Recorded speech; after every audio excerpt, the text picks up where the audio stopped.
आंब्याचे सगळे प्रकार खाल्ले, पण हा ओल्या नारळाचा आणि आंब्याचा प्रकार तुम्ही खाल्लाच नसेल ना, तर हा व्हिडिओ शेवटपर्यंत बघा.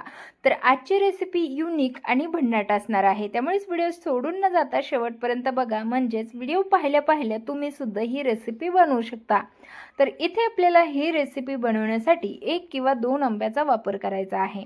तर इथे मी 1 आंबा, केशर आंबा आपण इथे वापरतोय, तो स्वच्छ धुवून घेतला. परंतु तुमच्याकडे जोही कुठला आंबा असेल त्या आंब्याचा तुम्ही इथे वापर करू शकता. आंबा कट करून झाल्याच्या नंतर आपल्याला आंब्यामधला पल्प काढून घ्यायचा आहे. तर इथे आपण पोहे खाण्याच्या चमचाने अगदी इझिली आंब्यामधला पल्प वेगळा करून घेऊ शकतो. तर अशा पद्धतीने आपल्याला हा पल्प काढून घ्यायचा आहे. तर आहे की नाही मस्त अशी ट्रिक. ट्रिक तर आहेच, पण यापासून बनणारा पदार्थ यापेक्षाही अप्रतिम आहे. तर संपूर्ण गर काढून झाला. आता हा गर मिक्सरच्या भांड्यामध्ये टाकून घेऊया. मिक्सरच्या भांड्यात हा पल्प टाकून झाल्याच्या नंतर वाटून घेतला. तर इथे एकदम स्मूथ वाटून घेतलाय. तसं तर आंब्याचा पल्प 1-2 वेळेला मिक्सर फिरवलं की एकदम स्मूथ वाटला जातो. आता हे सुरुवातीलाच का केलं याचं कारण मी तुम्हाला पुढे सांगणारच आहे. पण त्या अगोदर आपण हा आंब्याचा गर जो आहे तो काढून घेतलेला तो एखाद्या भांड्यामध्ये आपल्याला काढून घ्यायचा आहे. कारण आपण जे नारळ वापरणार आहोत ते नारळ देखील आपल्याला यामध्ये वाटून घ्यायचं आहे. तर वाटून घेण्या अगोदर आपल्याला नारळ मोजून घ्यायचे. त्यामुळेच इथे पल्पसुद्धा आपल्याला व्यवस्थित मोजून घेता येईल ना, त्यासाठी असा स्मूथ वाटून घेतलेला आहे.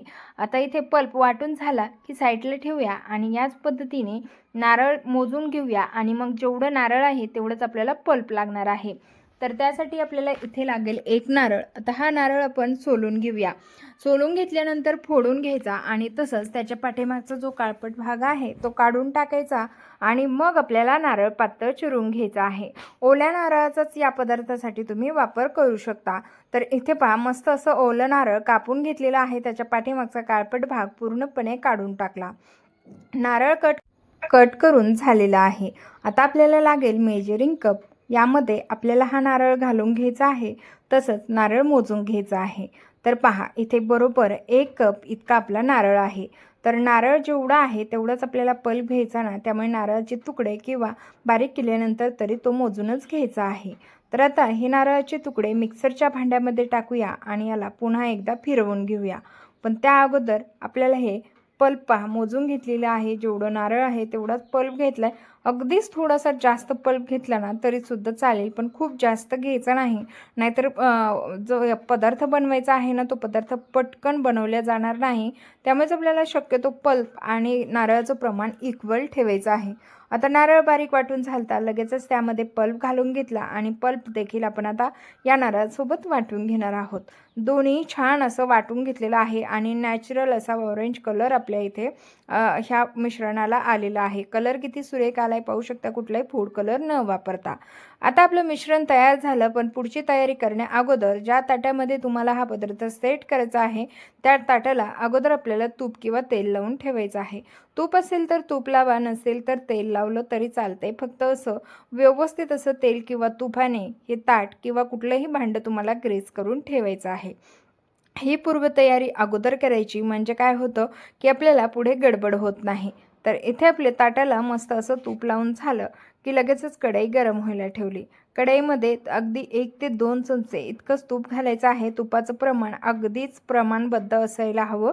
त्यानंतर आपल्याला त्यावरती आंब्याचा जो पल्प आहे तयार करून घेतलेला, म्हणजेच मिश्रण, ते मिश्रण घालून घ्यायचं आहे.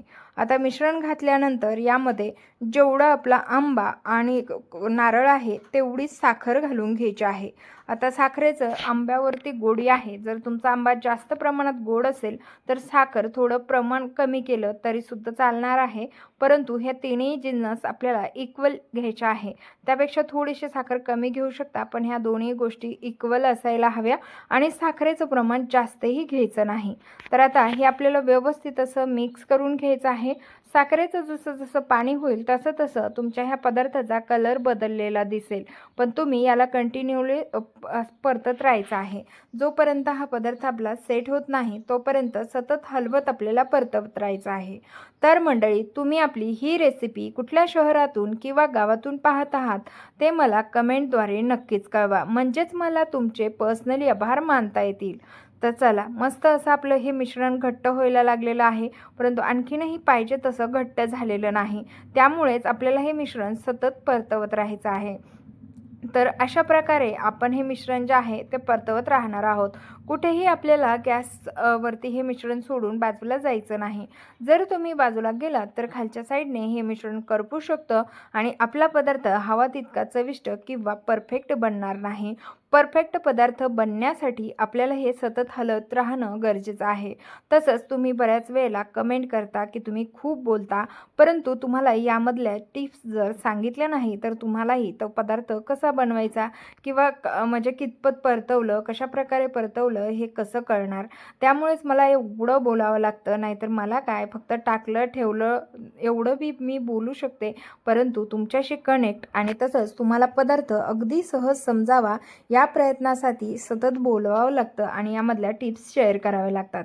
तर इथे आपलं मिश्रण बऱ्यापैकी परतत आलेलं आहे.